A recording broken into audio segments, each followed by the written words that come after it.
ASC for class mathematics. ये आज हम लोग देखेंगे कि होमोजेनियस डिफरेंशियल इक्वेशन क्या होते हैं, उनको सॉल्व कैसे करते हैं। अप्लाइड साइंस क्लासेज में आपका स्वागत है।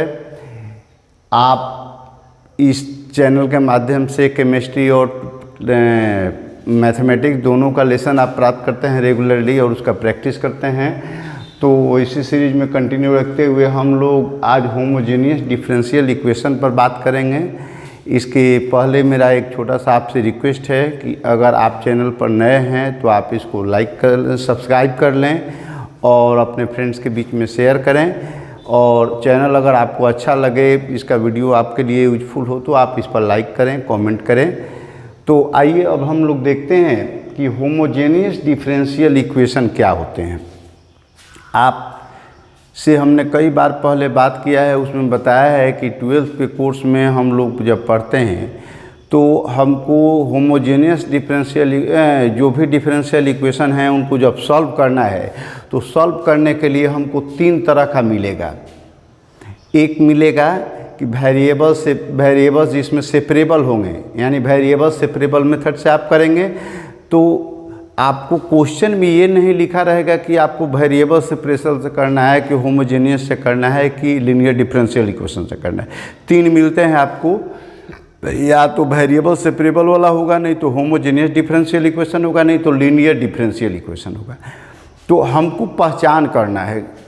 तो सबसे पहले तो जो भी डिफरेंशियल इक्वेशन दिया होगा आप उसमें कोशिश कीजिए कि उसके सारे एक्स वाले वैल्यू को एक साइड में, माने एक टाइप के वेरिएबल को एक साइड में और दूसरे टाइप के वेरिएबल को दूसरे साइड में उसके डिफरेंशियल के साथ लेकर जा सकते हैं कि नहीं। अगर जा सकते हैं तो वेरिएबल सेपरेबल हो गया, आप आसानी से उसको इंटीग्रेट करेंगे तो मिल जाएगा।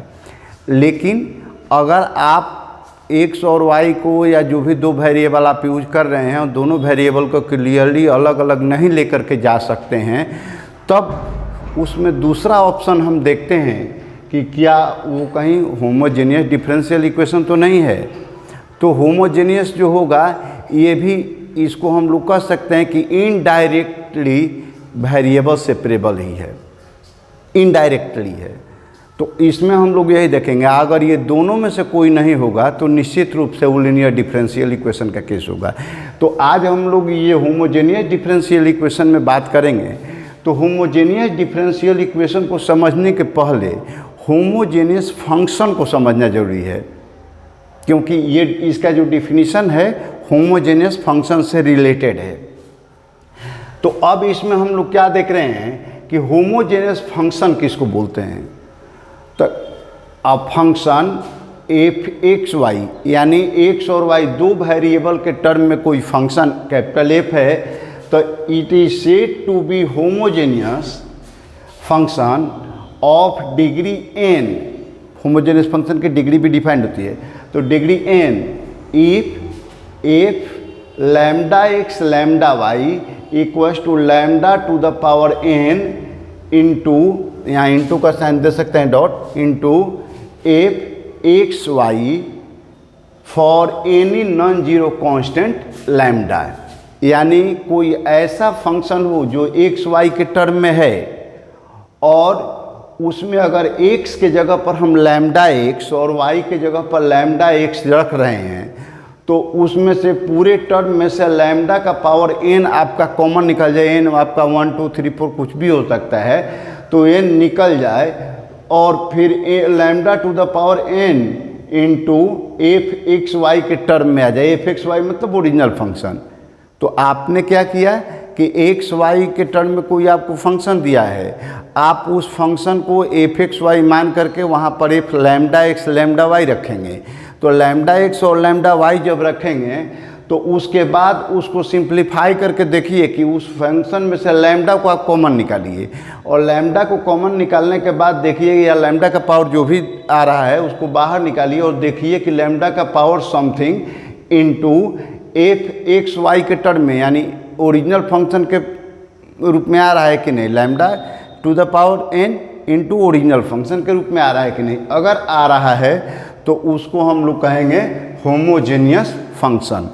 तो एग्जाम्पल जैसे हम लोग देखते हैं इसका, जैसे मान लीजिए कि हमने फंक्शन लिया है कि f1 xy, यानी xy के रूप में एक फंक्शन f1 डिफाइन कर रहे हैं। कैसे? तो x² प्लस 3xy। अब इसमें यहाँ पर देखिए थोड़ा सा कि f1 को लैम्डा x और लैम्डा y, हमने तो यहाँ पहले लिख दिया कि जैसे ये होगा, ये होगा, ये होगा, इस टाइप के बहुत सारे होंगे। तो हमको तो आइडिया है तो लिख दिया। आप कैसे समझेंगे कि होगा कि नहीं होगा? तो आप इसको चेक कर सकते हैं। आपके क्वेश्चन में भी दिए गए हैं कि कुछ फंक्शन दे करके कहा गया है कि चेक कीजिए कि ये होमोजेनियस डिफरेंशियल इक्वेशन है कि नहीं। तो होमोजेनियस डिफरेंशियल इक्वेशन के लिए पहले आपको चेक करना पड़ेगा कि dy/dx का जो वैल्यू है वो होमोजेनियस फंक्शन है कि नहीं, और भी 0 डिग्री में। तो पहले अब इसको होमोजेनियस, ये तो एक आपका फंक्शन हुआ, अब हमको चेक करना है कि ये है कि नहीं। तो देखिए f1 lambda x lambda y का वैल्यू निकालेंगे तो क्या होगा, यहाँ पर लैम्डा स्क्वायर एक्स स्क्वायर होगा और plus 3 into lambda X into lambda Y. तो लैम्डा इंटू लैम्डा मैंने लैम्डा स्क्वायर एक्स वाई हो जाएगा। तो लैम्डा स्क्वायर दोनों में कॉमन निकल जाएगा और आप लिख सकते हैं कि F lambda x lambda Y equals to lambda square into X square plus 3y। तो जब एक्स स्क्वायर प्लस 3y लिखे तो लैम्डा स्क्वायर ये बेसिकली किसके बराबर है, f1 के बराबर है ना, f1 xy के बराबर। तो इस तरीके से हम कह सकते हैं कि f1 xy जो है एक ऐसा फंक्शन है जिसका टर्म आ रहा है lambda to the power n into f1 xy। इसी तरीके से दूसरा दिया हुआ है f2 xy इक्वल्स टू, मान लीजिए कि 5x प्लस 3y आपका कोई फंक्शन है। तो इसमें f2 lambda x lambda y निकालेंगे तो क्या होगा, 5 into lambda X plus 3 into lambda Y. Lambda common हो जाएगा तो lambda into 5x plus 3y, यानी लैम्डा का पावर 1 लिख सकते हैं इंटू f(x1) xy हो गया। इसी तरीके से एक तीसरा इक्वेशन हमने लिया, फंक्शन लिया है कि f3 xy equals to sine y by x. तो आप इसको देख सकते हैं कि f3 lambda x lambda y का value sine lambda Y by lambda x, या लैम्डा लैम्डा कटा देंगे तो साइन y बाई एक्स हो गया। साइन y बाई एक्स को आप 1 लिख सकते हैं, लैम्डा कोई आपका नॉन जीरो कांस्टेंट है तो लैम्डा का पावर 0 लिख सकते हैं 1 के लिए, into sine y by X हो जाएगा, यानी लैम्डा का पावर 0 हो जाएगा। यहाँ पर 0 इंटू f3 हो गया xy। तो इस तरीके से हमने देखा कि ये तीनों फंक्शन को हम लोग जब लैम्डा एक्स लैम्डा वाई के टर्म में लिखेंगे तो वहाँ पर lambda to the power n के रूप में इंटू f1 xy के रूप में, चाहे f(xy) के रूप में आ जा रहा है। तो इसका मतलब कि ये तीनों फंक्शन आपके ये होमोजेनियस फंक्शन हो गए। अब होमोजेनियस डिफरेंशियल इक्वेशन किसको कहता है? तो होमोजेनियस डिफरेंशियल इक्वेशन कहता है कि a differential equation of the form dy/dx equals to f(xy)। dy/dx को एक साइड में रखना है, बाकी पूरा फंक्शन एक साइड में चला जाए। तो dy/dx इक्वल्स टू f(xy) के रूप में जब आप लिखते हैं तो it is said to be homogeneous if f(xy) is a homogeneous function of degree 0। यानी किसी भी डिफरेंशियल इक्वेशन को जो dy/dx equals to some function of xy रखा गया है तो उसमें अगर ये फंक्शन ऑफ xy जो दिया हुआ है ये अगर 0 डिग्री का होमोजेनियस फंक्शन होगा, हमेशा डिग्री 0 का होमोजेनियस फंक्शन होगा, तब हम उस डिफरेंशियल इक्वेशन को होमोजेनियस डिफरेंशियल इक्वेशन कहेंगे। अब इसके लिए हम लोग एग्जाम्पल में जैसे देख सकते हैं कि x minus Y into dy/dx equals to X plus 2y हो गया। यहाँ भी एक दिया हुआ है कि आपके क्वेश्चन में ही दिए गए हैं x cos y by X into dy/dx हो गया, y equals to y cos y by X हो गया प्लस 1। आप X square plus X Y into dy equals to X square plus Y square plus dx, इस type के बहुत सारे बना सकते हैं। अब ये तो हुई कि इसमें आप कह सकते हैं कि ये तो रटना पड़ेगा, नहीं तो समझ में इतना नहीं आ रहा है।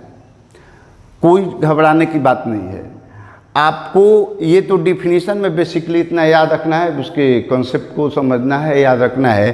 अब हमको कोई इक्वेशन जो डिफरेंशियल इक्वेशन दिया गया है, ये अगर दिया गया है होमोजेनियस फंक्शन डिसाइड करने के लिए, तो आप बस दिमाग में इतनी भर बात रखिए कि हर एक टर्म में x और y के टोटल इंडेक्स, हर टर्म का इंडेक्स अगर इक्वल है, अलग अलग वेरिएबल हैं लेकिन हर टर्म का इंडेक्स अगर सेम है, तो वो निश्चित रूप से होमोजेनियस फंक्शन होगा। आप इस ट्रिक को समझने के लिए देख सकते हैं, यहाँ पर इस टर्म में x का पावर 2 है, तो इंडेक्स इस टर्म के लिए इंडेक्स या पावर, इंडेक्स को पावर भी बोलते हैं, तो ये 2 हुआ।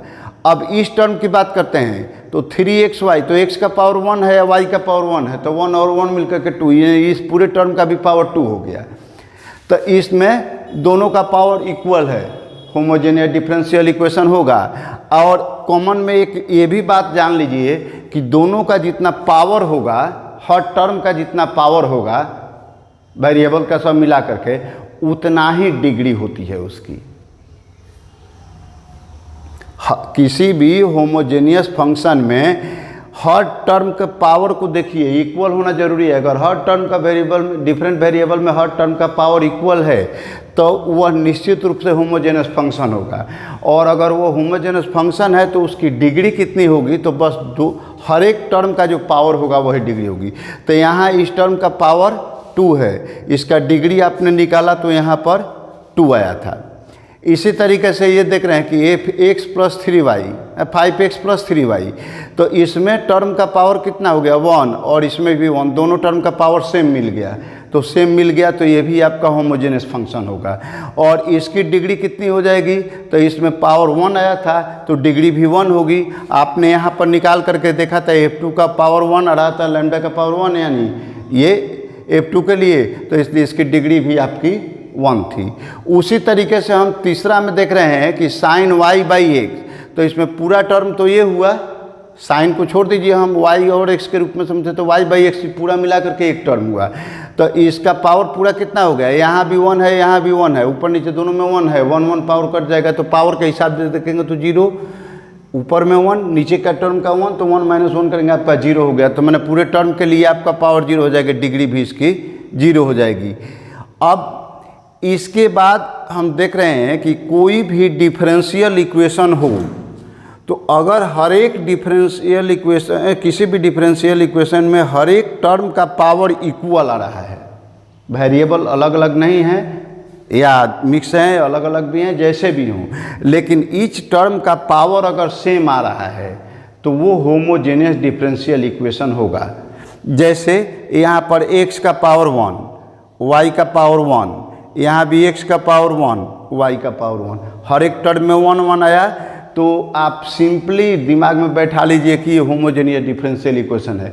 हालांकि अगर कहेगा क्वेश्चन में कि इसको दिखाइए कि होमोजेनियस डिफरेंशियल इक्वेशन है, तो आपको ये मेथड फॉलो करना पड़ेगा।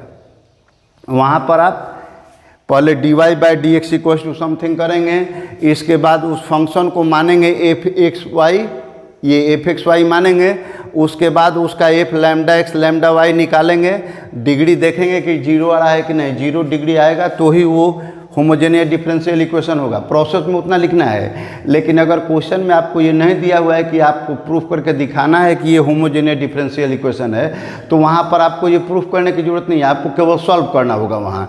तो सॉल्व करने के लिए जैसे हमने कहा कि समझ जाना है कि कौन सा इक्वेशन है, तो वहाँ के लिए सिंपल तरीका ये है कि हर एक टर्म का पावर देख लीजिए इक्वल है कि नहीं। अगर इक्वल है या फिर वो पूरा फंक्शन y/x के रूप में है, dy/dx इक्वल टू y/x के रूप में कोई फंक्शन है, तो या dx/dy हो तो x/y के रूप में अगर कोई फंक्शन है, तो उस केस में होमोजेनियस डिफरेंशियल इक्वेशन होगा।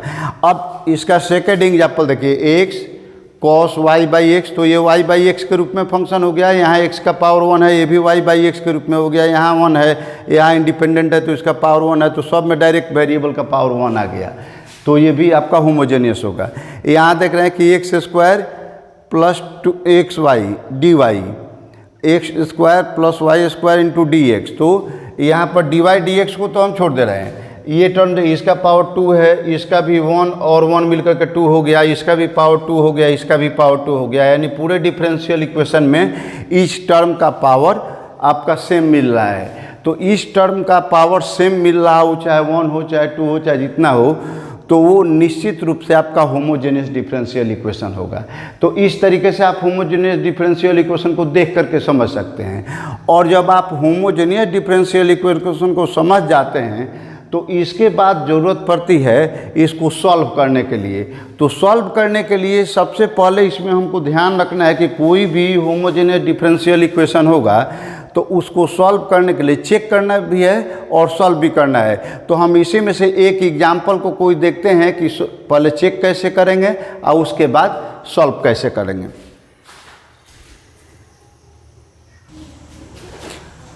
आइए तो एक एग्जाम्पल हम लोग देखते हैं होमोजेनियस डिफरेंशियल इक्वेशन का। इसमें जैसे एक एग्जाम्पल लिए हैं हम कि अभी जो लिखे हुए थे कि x cos y by X into D Y by D X equals to Y cos y by X plus X. तो हम लोग इसमें देखेंगे कि सबसे पहले इसको चेक कैसे करेंगे कि होमोजेनियस डिफरेंशियल इक्वेशन है, और अगर ये है तो फिर उसको सॉल्व कैसे करेंगे। तो चेक करने के लिए तो हमने आपको हिंट दिया हुआ था कि सबसे पहले आप D Y by D X equals to सारे टर्म को एक साइड में लाइए। तो हम ये जो टर्म दिया हुआ है कि X cos y by X into D Y by D X equals to Y cos y by X plus X, तो इसी इक्वेशन को हम यहाँ लिख दिए। और इसके बाद D Y by D X को हम लेफ्ट साइड में रखेंगे और बाकी सारे टर्म को राइट में। तो यहाँ पर इंटू कर रहा है x cos y by x, तो इधर डिवाइड हो गया y cos y by X plus x ये वाला टर्म, और divided by X cos y by x, ये आपका इक्वेशन फर्स्ट हो गया। अब इसी इक्वेशन में D Y by D X सब एक साइड में चला आया। हमको दिखाना है, अगर नहीं दिखाना होता तो हम समझ गए थे पहले ही कि पावर देख करके है, लेकिन दिखाना है तो उसके लिए हमने इस पूरे फंक्शन को एफ एक्स वाई माना। तो put F X Y equals to Y cos y by X plus X by X cos y by X. और इसके बाद आपको एक ही रूल लगाना है कि वहाँ पर एफ एक्स वाई के जगह पर F lambda x lambda Y रखना है। तो then F lambda x lambda Y equals to कितना होगा, तो हर जगह एक्स और वाई में लैम्डा होगा। तो देखिए यहाँ पर हो जाएगा आपका लैम्डा वाई फिर कॉस है lambda Y by lambda X, तो लैम्डा एक्स कट जाएगा तो लैम्डा खत्म हो गया, वाई बाई एक्स बचेगा और यहाँ लैम्डा एक्स है तो यहाँ लैम्डा बचा और यहाँ लैम्डा, दोनों लैम्डा एक ही बार हम कॉमन निकाल लिए। तो lambda into Y cos y by X plus X हो जाएगा। नीचे भी यहाँ लैम्डा है, ये दोनों लैम्डा तो कैंसिल हो जाएगा, तो यहाँ एक बचेगा। तो लैम्डा बाहर निकाल करके हम लिख सकते हैं कि cos एक y बाई एक्स। अब दोनों को लैम्डा को हटा देते हैं तो आप ध्यान से देखेंगे तो आपका यही इक्वेशन मिलेगा, हमेशा एफ एक्स मिल रहा है। तो जब एफ एक्स मिल रहा है तो हम लैम्डा बाई लैम्डा करेंगे, यानी लैम्डा का पावर 0 हो जाएगा और बाकी पूरा टर्म आपका एफ एक्स वाई के रूप में है। तो यानी यह एक डिफरेंशियल फंक्शन हो, होमोजेनियस फंक्शन हो गया। किसका, इसकी डिग्री कितनी हो गई, 0। तो जब D Y by D X equals to एक होमोजेनियस फंक्शन हुआ 0 डिग्री का, तो डिफिनीशन के अनुसार ये होमोजेनियस डिफरेंशियल इक्वेशन है। तो हमने लिख दिया कि therefore one is a homogeneous differential equation. अब होमोजेनियस डिफरेंशियल इक्वेशन जब आप प्रूफ कर लेते हैं तो उसको सॉल्व करने के लिए हमको क्या करना होता है कि सबसे पहले y को vx के रूप में मानना पड़ता है हर जगह। y जब dy बाई डी एक्स के टर्म में दिया होगा होमोजेनियस डिफरेंशियल इक्वेशन, तो आप y equals to we X मान लेंगे, v कोई दूसरा वेरिएबल हो गया। तो जब हम लोग y equals to we X put करेंगे तो अब y equals to we X का x के रेस्पेक्ट में डिफ्रेंशिएट करेंगे तो कितना हो जाएगा, dy बाई डी एक्स होगा और v इंटू एक्स है तो उसका प्रोडक्ट रूल के अनुसार डिफ्रेंशिएशन करेंगे तो हमेशा आपका आएगा कि v plus x into D we by D X. तो आप एक लाइन उसको याद भी कर सकते हैं कि हमेशा होमोजेनियस डिफरेंशियल इक्वेशन हो तो सॉल्व करने के लिए हमको y equals to we X put करना है और उसका डिफ्रेंशिएशन करने पर हमेशा हमको मिलेगा D Y by D X equals to V plus x into D we by D X, हमेशा यही मिलेगा। अब y और dy बाई डी एक्स के वैल्यू को जो हमारा ओरिजिनल डिफरेंशियल इक्वेशन है उसमें हम पुट करेंगे। तो देखिए dy बाई डी एक्स के जगह पर हमने लिख लिया कि v plus X D we by D X, और यहाँ y है तो y के जगह पर वी एक्स फिर cos y बाई एक्स है, तो y के जगह पर फिर V X by X plus X, और नीचे भी X cos y by X है, तो y के जगह पर फिर वी एक्स बाई एक्स हो गया। अब देखिए यहाँ पर ये x और ये x कट गया, ये भी x और x कट गया, तो ये बीच में कट गया। लेकिन बहुत सारे स्टूडेंट गलती क्या करेंगे कि इस x से इसको कटा देंगे, चाहे इस x से इसको कटा देंगे। तो यहाँ हमेशा ध्यान देना है कि बीच में जब भी प्लस रहे या माइनस रहे तो आप एक टर्म को नहीं कटा सकते, वहाँ पर पहले आप कॉमन लीजिए और तब ऊपर नीचे कटाइए, क्योंकि ऊपर नीचे कटाने का मतलब कि फैक्टर मल्टीपल में कटेगा, प्लस माइनस में नहीं कटेगा।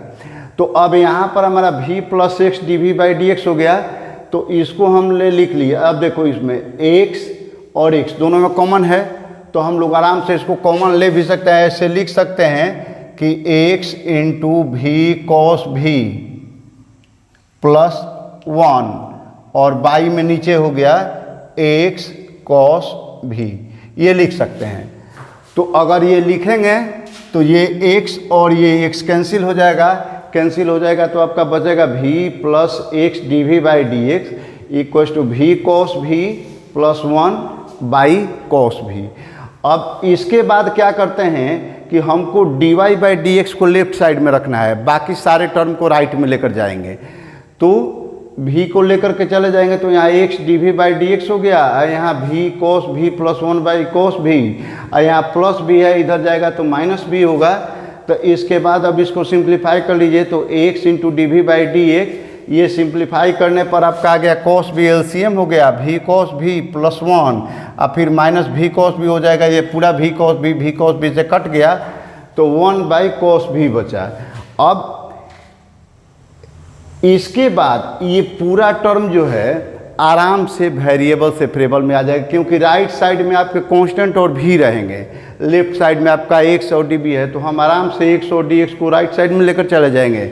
सारे v को लेफ्ट में कर लिए तो हमें यहाँ से मल्टीप्लाई करेंगे तो cos v डी वी हो गया, और x वाला सब राइट में लेकर चले जाएंगे तो बेसिकली ये वेरिएबल सेपरेबल हो गया। हमने आपको पहले ही कहा था कि होमोजेनियस डिफरेंशियल इक्वेशन जो होता है वो इनडायरेक्टली वेरिएबल सेपरेबल का पार्ट होता है। तो डायरेक्ट यहाँ पर नहीं था वेरिएबल सेपरेबल, इसमें से आप अलग नहीं कर रहे थे y को, लेकिन ऐसा जब सब्स्टिट्यूशन किए तो सब्स्टिट्यूशन के बाद आराम से आप उसको v और x के टर्म में अलग कर सकते हैं। और जब v और x के टर्म में अलग इक्वेशन हो गया तो डायरेक्ट आपका वेरिएबल सेपरेबल हो गया, जिसको आप पहले बना चुके हैं इसके पहले वाले एक्सरसाइज में, तो उसी मेथड से आप इसको सॉल्व कर लेंगे।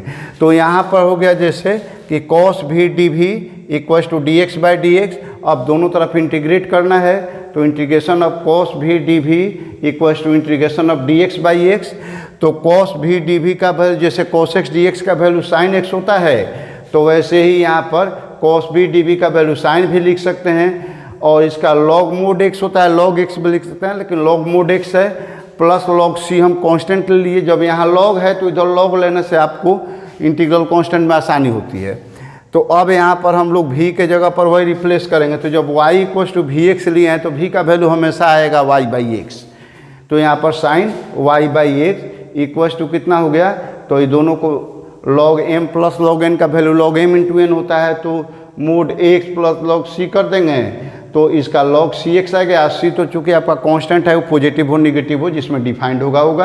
आप चाहें तो यहाँ पर जैसे log मोड cx भी लिख सकते हैं, जैसे cx ऐसे लिखे हैं, या फिर इसी चीज़ को आप मोड cx भी लिख सकते हैं, दोनों में से कोई भी लिख सकते हैं, बातें की है।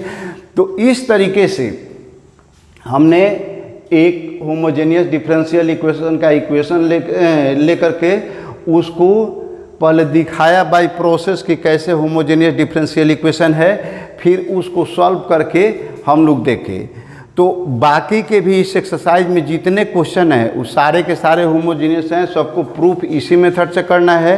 बनाने के लिए भी हर क्वेश्चन में आपको y equal to we x रखना होगा, तब d Y by D x का value v into x v plus x into D we by D x आएगा।